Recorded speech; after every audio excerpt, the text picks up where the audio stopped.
What's up, everybody? Axe Wizard here. Long time no see. It's been a while. In June, I found myself unemployed and thrust into this hell of a job market right now. Thankfully, I've got a new job lined up, finally, by sheer luck. But man, it was not like I remember it being when I was just kind of browsing just for funsies 2 or 3 years ago. It's not fun. So I want to share with you some of my observations and possibly some tips that might help you if you're struggling to find a job. So disclaimer, I'm a nobody. I'm not like an employment expert. I'm not a recruiting specialist or anything like that. These are just my personal observations of what I've encountered over my past almost 4 months of being unemployed and selling my stuff on Facebook Marketplace just to be able to put food on the table until I can find a new job. So hopefully this helps somebody, and let me know if this is also kind of what you're experiencing, or if you have an entirely different experience. I would love to hear that. So first things first, the economy is not doing that great right now. Inflation's huge. Everything costs more. Literally everything is going up. Just a few months ago, I was getting notifications from like every subscription service I was subscribed to. Like Spotify was going up, Netflix was going up, YouTube was going up, my Starlink internet was going up again. It was just like everything was being charged more money. And when you go grocery shopping, everything costs more. You go to the dollar store now, and now it's the $1.25 store. Stuff's becoming more expensive. And if you look at historically, it's constantly going up, but I don't know if it's gone up like this bad in a while. It seems to be quite a big jump. So on top of everybody having less spending power, companies are also being hit by this too. They are experiencing this. It's not just big corporations, it's also many businesses. I was not a part of a large corporation. I guess technically it was a large corporation, but not one of the big ones that you would ever know. We became obstacles to growth, and they decided to lay off skilled workers because, they were losing money. What's a business's biggest expense? Typically their employees, unfortunately. Especially here in the US. What ends up happening is that companies end up tightening their belts, and it seems like the workers suffer for it, unfortunately. So a lot of people found themselves without jobs. So if we look at this article here from like TechCrunch I found a little while ago, I was wondering kind of how many people were actually laid off, because it seemed to me like when I was browsing through LinkedIn, Indeed, and ZipRecruiter and a few other job sites, even Google has a built-in job search function that kind of pulls everything from all the various job sites. It seems like there was lots of jobs out there, but there was also lots of people applying to them, especially for remote jobs in the tech industry. I don't know about other industries. I'm only involved in the tech industry. So I guess I should explain. I was a full stack web developer, my last job. And so I'm still I'm a computer programmer, basically. So with the tech industry, it seems like there's been lots of layoffs. And these are just the ones reported to this layoffs.fyi site. So there's probably a lot more, but it seems like there's 224,000 skilled workers that were laid off in 2023 alone so far. And I don't think that even and these are, from what I can tell, these are mostly just bigger businesses that are well-known companies. It doesn't even account the smaller corporations and businesses that you would never even know of that are also laying off workers, like what happened to me. So I look at this as okay, it's pretty bad. That's 224,000 people in the workforce on LinkedIn, just like me, trying to find a new job. So all of a sudden, there's a lot of competition. And one thing I noticed is that, especially on LinkedIn, LinkedIn's the biggest offender for me. If you go on LinkedIn, I just typed in Golang. In the United States, Golang is the preferred language I like to use. It's Go, but it's often referred to as Golang. So I put that in there, search for jobs. It gives you lots of different jobs here. Now, at first I thought this was cool. It's like, oh my God, there's 1,689 results. That's amazing. Most of these results aren't really great. I'll explain why. Now, I just signed up for the free month of premium, which I think is the biggest ripoff ever. I don't see the value proposition for premium, to be honest, especially after using it for a while. But premium, it says you get to see how you match, you get to see what your skills are, and then you also get to see, this is probably the most important thing, is to see how many people have applied to this job. So you can see right here that there's 167 applicants, 2 in the past day for this job. And it gives you a breakdown about how you are. You can see I've only got 2 of the skills on there, and there's a few other skills that I do have, but they're just worded in a different way. Which brings us to the first big critical thing I've noticed. Resume best practices seem to be a bit outdated. I remember it used to be like, oh, you don't want to put more than 8 to 10 skills on your resume, and you always want to make a cover letter, and you always want to make it tailored to the position. Okay. If you're making cover letters for a lot of these remote positions on LinkedIn, just stop. Don't waste time with cover letters. That doesn't mean for every job. If there is a job locally where you are sure that your resume is going to be seen by a human, then yeah, throw a cover letter together. Unfortunately, most of these positions that you're going to find on these job sites, you will never be seen by a human until you pass their filters. So what do I mean by filters? Many businesses are using these ATS systems, these applicant tracking systems. So I guess ATS, applicant tracking systems. Think of it from the employer's perspective, right? Suddenly you put out a position out there. If for some reason you have the budget to actually hire people, which is amazing in this economy. So you put out a position and you've got 167 applicants here. And this is on like the low end from what I've been seeing. It seems like it's starting to trend down. So I think people are starting to find jobs. And a month or two ago, every job ad I would look at would be hundreds to sometimes thousands of applicants on every position. It was just nuts. So if you're an employer and you post a position out on LinkedIn, all of a sudden now you've got hundreds of applicants. There's no way in hell that a human is going to sift through all of those. So they leverage their applicant tracking systems, which allow them to have these filters. Now, these filters, if you look at a job ad, you can kind of see what they're looking for. So you can see they want me to have experience in Go and C for this position. They want me knowledgeable in networking and storage technologies. You have experience in 2 or more of cloud computing, virtualization, containers, distributed systems, open source community. So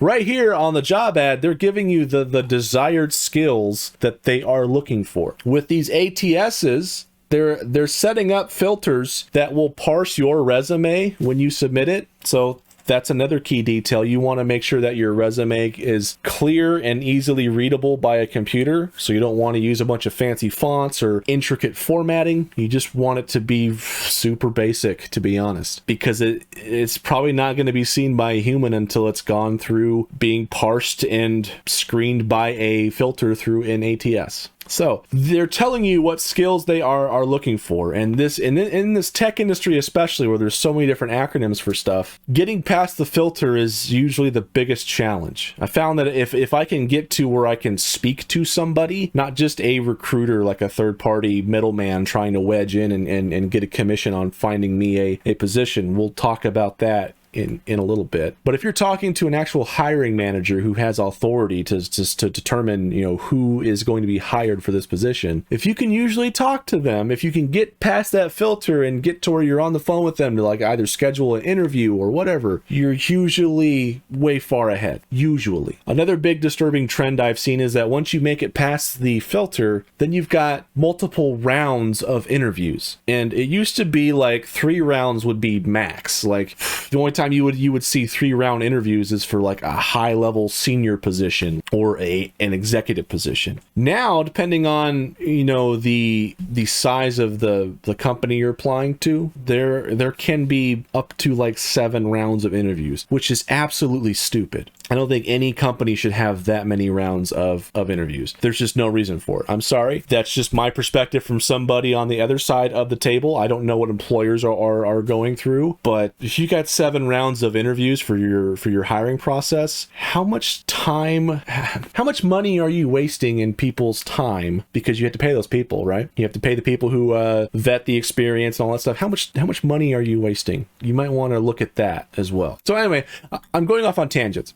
So these skills here, these skills on the job ad, you want to pay close attention to how they are exactly worded. Now, case sensitivity is not too big of a deal. Most ATSs, from my understanding, when they parse the skills, when they scrape your resume to see if you check enough of the boxes to make it past the filter, case sensitivity is not too big a deal. Spelling, however, is. In the tech industry with all the acronyms, I had one hilarious talk with a recruiter who wanted to make sure that my resume was good to go before we submitted it to the actual employer. He wanted to make sure that I had Amazon Web Services experience. I did. Amazon Web Services is often abbreviated as AWS. So on my skills section, I put AWS. He wanted me to specifically spell it out as Amazon Web Services, because otherwise I wouldn't make it through the parser. I put Amazon Web Services, and then in like parentheses, I put AWS. So when you're putting your skills, especially in the tech industry, I recommend putting the variations of them. So if you have something like SQL or SQL, that's structured query language. Put structured query language and then SQL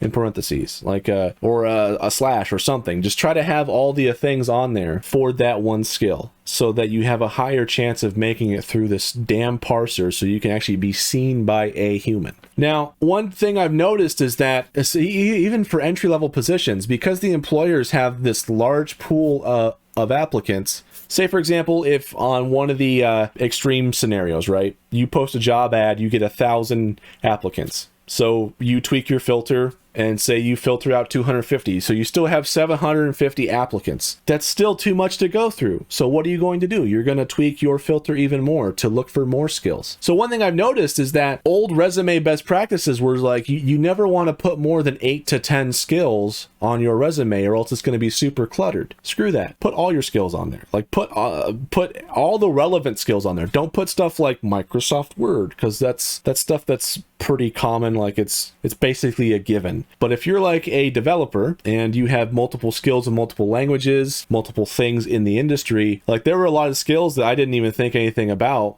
that I just thought were part of the job, that were implied, that might not necessarily be. So even going back to my advice like 5 seconds ago, or maybe Microsoft Word isn't the best thing to put on there. You kind of want to tailor your resume for the job you're applying to. So if they say specifically that they're looking for like Microsoft Word or Microsoft Office 365 or Microsoft Suite, that's a skill that they are looking for. Put that on your resume. So don't feel constrained by like 8 to 10 skills on your resume, because if you look at most job ads, especially, again, I'm only talking about tech industry stuff. For a lot of these programmer positions that I've been looking at, let's take a look at this one's probably going to be, let's see. So they're looking for bachelor's or master's in computer science. So they want that education on there. 5 to 12 years of experience delivering large scale, highly available distributed systems. So they're probably going to be looking for distributed systems as a skill in some way, shape, or form on your resume, whether you include that in your skills section or in your professional or executive summary or whatever it's called. Strong knowledge of Java or C, C++, Golang, and experience with scripting in language such as Python, Perl, etc. So this to me says that they are looking for Java or Golang, and also something like Python, Perl, etc. Some scripting language. Okay, so there's a few skills already there just in these first few bullet points. Strong knowledge of microservices. That's another skill. Data structures. That's another skill that they're going to be looking for. Algorithms, operating systems, and again, distributed systems. So they've got that twice in there. That means that's very important. Results driven, thrives in a development environment that's agile. So agile is a teamwork methodology to be able to plan and deliver software, basically, products.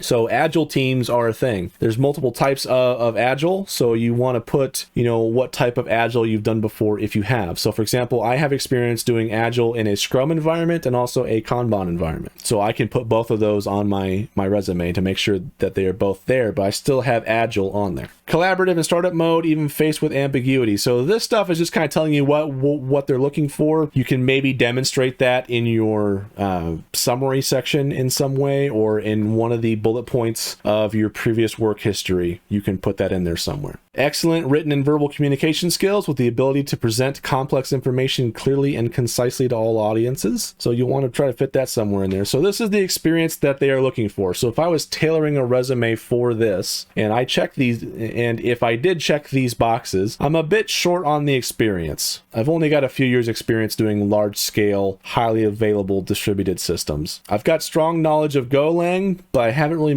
I've messed with Python a bit before, but I don't really have any professional experience with it. So I might not be a good fit for this. I can still throw it together and still try. I might just throw it out there just to see if I get something back. But for me, I might not be good for this position. So other fundamentals they are looking for. Working familiarity with networking protocols. So TCP, IP, HTTP standard network architectures. That's all standard stuff.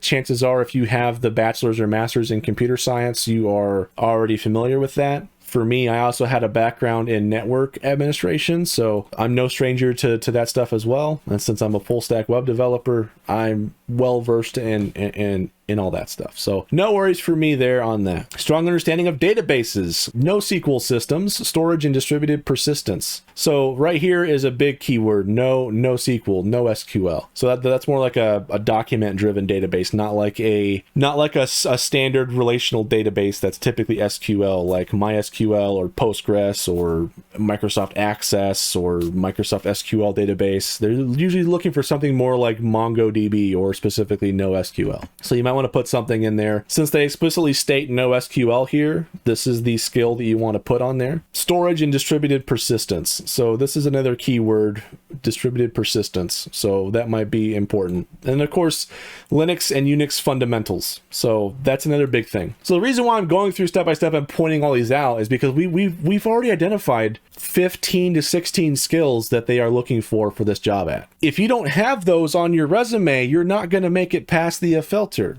Because going back to our earlier extreme example of you getting of you being an employer and you getting 1,000 applicants and you applying your basic filter, like, okay, let's just say they have, I don't know, say 60% of this. Okay, cool. If they check enough of the boxes, they're going to make it past the filter. So you end up with 750 applicants after. So what do? You make sure that more boxes have to be checked. You make sure that more and more skills have to be there. So what ends up happening is that because the job market's so flooded right now, employers are bombarded with all these job applications. They get to have the pick of the entire flock. So they get to really hone in on their perfect candidate that checks all the boxes. So it's really tough because before it's like, if you check the most important boxes, like, if you've got a few languages under your belt in programming, if you're working with a hiring manager who is, knowledgeable in this space or they've been doing it for a while, maybe they've done it themselves, or, maybe they're working with somebody who's going to do a technical evaluation with me, they probably know that if you have a few languages under your belt, you're more than capable of quickly picking up other ones. Because with programming, your first language is the hardest. Once you understand like your 5 basic data types of strings, numbers, booleans, and then arrays, and then the type that holds key value pairs. It's called different things in different languages: objects, maps, dictionaries, structs. As long as you're familiar with those 5 data types and the basics of logic on how to do those, and you can easily understand syntax differences, you can pretty much pick up any language you want, and you can start picking up the differences in like how it's compiled, how it's programmed, the quirks it has, and then start learning best practices and things like that. So it used to be like most employers will work with you. You don't necessarily have to check all the boxes, because as long as you check enough of them, they can check. You can end up checking the rest of those boxes shortly after you get employed, because they'll train you on the job, or you'll just naturally get up to speed as you start working in an established code base on an existing team already. Nowadays, it doesn't seem to be a thing unless you're working with like a local position. So if you're in some place that's rural like I am, there's not many tech jobs around here, unfortunately. I have to drive 15 minutes to get to the nearest gas station. So if you're working with someplace local, then, definitely tailor your resume to the job position. Chances are they might not be parsing you as strongly. You might not be as strictly applied to that filter. For any roles that are listed as remote, they are going to get bombarded. So remote roles, lots of competition. For local, on-site, or hybrid roles, there's going to be less competition, and you'll have a much better chance of getting your foot in the door so to speak. So again, with local positions, definitely do cover letters. For all these big remote positions, chances are you're probably not even going to get seen anyway. I don't recommend wasting the time to write a cover letter for that. I started out, like my first few weeks, I was writing cover letters, and I had a hiring manager contact me to give me the bad news, but they said, I saw that you put a cover letter, appreciate that. Unless it's required during your application process, don't bother submitting it. Just, I don't want to waste your time. I was like, oh, okay, cool. So what you'll notice is, like, when you go to do a lot of these applications, it'll have a spot where you can upload your resume, and then it'll have a spot where you can upload a cover letter, but the cover letter is always optional. It's never required. Very rarely is it actually required. So I wouldn't bother with a cover letter for one of these remote positions unless they require it. Or you just feel like you want to type one out and really try to stand out. If you're confident that you can get through the filter and be seen, sure, go ahead and go the extra mile and then do a cover letter. But if you're just kind of throwing applications out there hoping something sticks, don't bother with it. So with skills. So we've got all these skills. We got different ways that we can put those on our resume, whether it's actually in the skills section as like bullet points, or whether we weave those into our executive summary or job history when we go into detail about like some bullet points about what we did, right? Other common best practices for resumes still apply, like, make sure you're mentioning actionable things and like quantifying stuff, so numbers always help. So let's talk about another trend I've noticed on here, looking through all these jobs. What you'll notice is some of these jobs aren't really, they're through third-party recruiting agencies, which you can view as middlemen. What they do is they can help you get a job, but most of the time they don't go anywhere. Let me explain what happens. A lot of these things you'll see, especially the ones that are promoted on LinkedIn. So if you see promoted, like this System Soft Technologies, I don't think this is an actual business. Like, they're just a bunch of recruiters that are trying to put you with a client. So yeah, it'll say in job summary, client is looking for Golang developer hybrid in multiple location in Sunnyvale, California, New Jersey, or Arizona. So this is a recruiting agency. So they're just posting the job. Now, what ends up happening is that a lot of these recruitment agencies will post a lot of these jobs. Some of these jobs might not even be real. You can tell the ones that aren't real when they have a suspicious lack of qualifications. So I had one, like, this is pretty short. I think this one's probably valid. It explains what they're actually trying to do. It gives you the qualifications that the client's looking for. If you see a job ad from a recruiting agency that has like not even a paragraph of info and maybe three bullet points of like,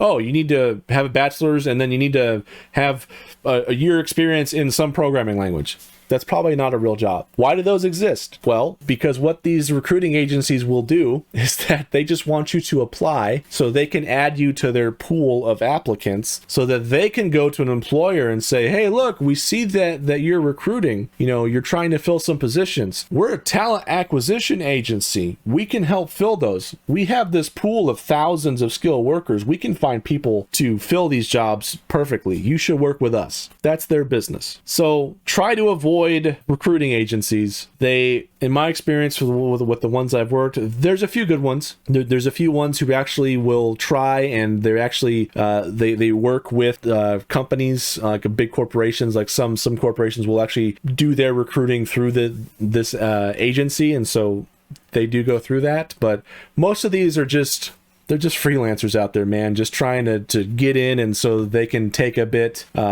If they have a position listed for $120,000 a year and they get you to ask for $90,000 a year, they might be able to cut in on some of that salary to take some for themselves. So in my experience, try to avoid them, but unfortunately they're everywhere. And I think that's just a factor of, all the companies laying off employees, tightening up their financial belts. And then so you have all these positions that are now available that are all through recruiting agencies that don't really go anywhere. And some of this stuff like Dice, I think that's just another recruiting job board. So I think they have a whole site where you can go. Let's see, what's GCS? I think this is an actual valid thing. No, I think this is also just another recruiting agency. So I got so sick of seeing all these promoted ads. Especially LinkedIn. LinkedIn is the worst. LinkedIn will spam all these promoted ads for you.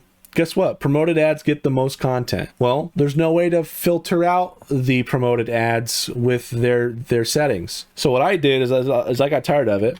I decided to pop open the console, and I made a script that I just copy and paste in here. And what this does is this just, I make an array of strings I want to exclude. So I'm excluding the word promoted, and then I'm also excluding recruit, jobbot, brain trust, cybercoders, dice, United Consulting Hub, Ascendo Resources, like anything recruitment. These are the biggest offenders I found of just useless, bogus jobs that have thousands of applicants that you're never gonna get anywhere with. So I'm excluding that. I'm also excluding promoted. And what I'm doing is I'm basically just searching for the elements. So like if I inspect this element here, you can see this is just a list element. And I'm just going through and I'm finding anything that has promoted, and I'm finding the list element that has the job search results list item class, and then I'm just deleting it. That's all I'm doing. So I'm just going through and I'm purging it. So what this does is if I hit enter, you can see it filtered out a bunch of those. So now, as opposed to having 25 things, I've got 5 that might be more relevant. So this remote worker, this one's bogus.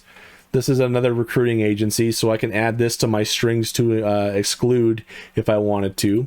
Vercel is an actual valid company. They make a React framework called Next.js, and then they also make a deployment platform like Netlify, where you can deploy your Next.js apps. So Vercel is a valid company. So this is an actual valid job, and you can see what they're actually looking for. So fantastic. Let's see, Compunal. This sounds like another bogus thing to me. Yeah. So about the job, right? This is going to pay 70 to 75 an hour, and it has the LinkedIn Easy Apply, and it just has a few things without much. So I think this is just a bogus job ad. Yeah, talent acquisition recruiter. Yeah, bogus job ad. So yeah, I would add Remote Worker US to this thing. Nutanix is probably a valid company. Let's take a look here. Yeah, so this is a 12-week internship. So you can just keep going through, go to the next page. I can just simply hit up, purge this, and get rid of a lot of the different things. So confidential jobs, I think that's just another job board. Typically they require you to have like some sort of security clearance. Akamai Technologies, I think that's a valid company. Open Systems Inc., OSI. Is that for the OSI model? I think this is just a recruiting agency that just stole OSI, which is, yep, that's another recruiting agency. So you see how many of these jobs are just recruiting agencies, which is nuts.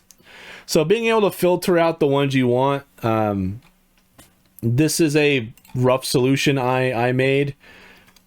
I can probably add it to my GitHub and share it if needed, but to be honest, if anyone tells you to copy and paste a script in your window, ignore them. That's a good way to get hacked. So I'm probably not going to do that just for security purposes, but if you wanted to, you could probably make your own if you're tech savvy. I think there's also Chrome extensions out there that can filter out LinkedIn stuff. You can check those out. I just wrote my own because I was bored. It's not the best, but it works. So yeah, so job searching on LinkedIn, especially learning to recognize the bad apples and seeing and getting to the actual good stuff is useful.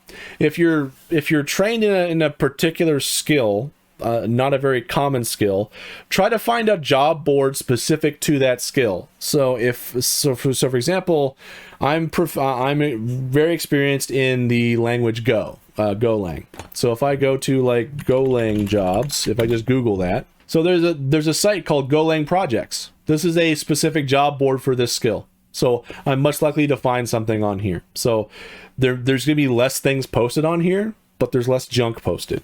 So that's something else that you can try, is to find a specific job board dedicated to a skill that you have.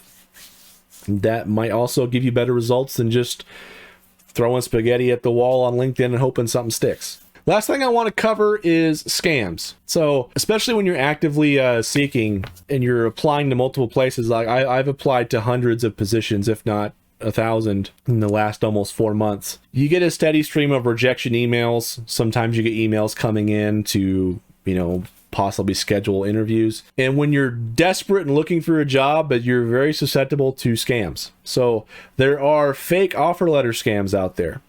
Be aware of those. If you get something to where somebody just messages you and the first thing is look at the email. If the email is something like companynamecareers.com, that's probably not a valid email. To check, what you can do is that you can go to this site called Whois. And so, for example, I got this email from like somebody named Faith at sliquidcareers.com. Okay, well, I just took the domain sliquidcareers.com, type that in here, and this gives me all the information about it. What you want to do is you want to scroll down to this raw Whois data, and you want to look for the creation date. So you can see that this email was created on the 6th of September 2023. So as of the recording of this video, that was like 2 weeks ago. Now, what they do is they try to imitate an actual company. So in this case, if you were to Google Sliquid, that might be a real company. So if we Google Sliquid, oh, it's a lubricant. Okay. All right. Cool. So yeah, Sliquid is a real company, apparently.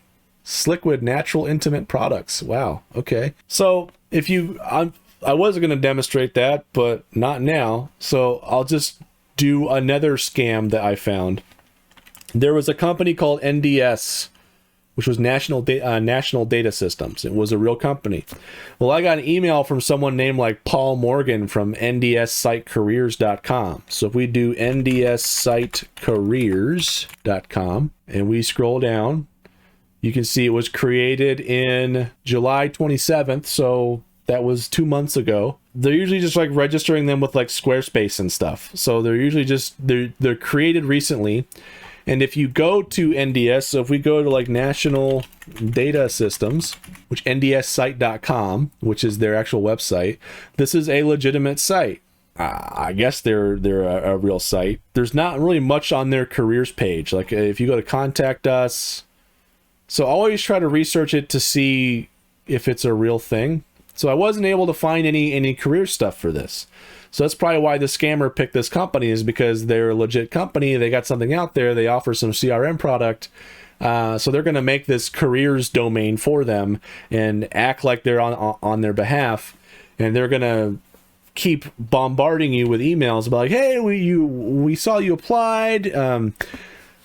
It varies, but they'll usually give you some sort of job offer that looks like it was made in a Word document and it has their logo crudely pasted on it. There's probably typos on there. It's usually copied and pasted from some template. What they're doing is they're doing identity theft. So be aware of those scams. So check their domain. It's just everything after the @ sign in an email address is the domain. So you can go to whois.com, enter in the domain, copy and paste it, and then you could scroll down to the Whois data and see when it was created. If it was created like very recently, it's probably a scam.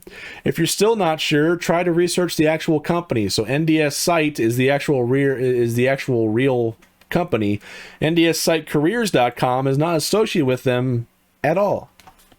So be very careful with those. So watch out for scams. Anyway, in summary, job market sucks right now. I think it's on the verge of getting better from the trends I'm seeing on at least LinkedIn. Like most of the jobs that we're seeing, there's starting to get down to a reasonable number of applicants now, as opposed to hundreds of thousands I was seeing just a mere month before. So hopefully it's going to get better soon. But yeah, so try to put as many relevant skills on your resume. Try to tailor it for the job you're applying for.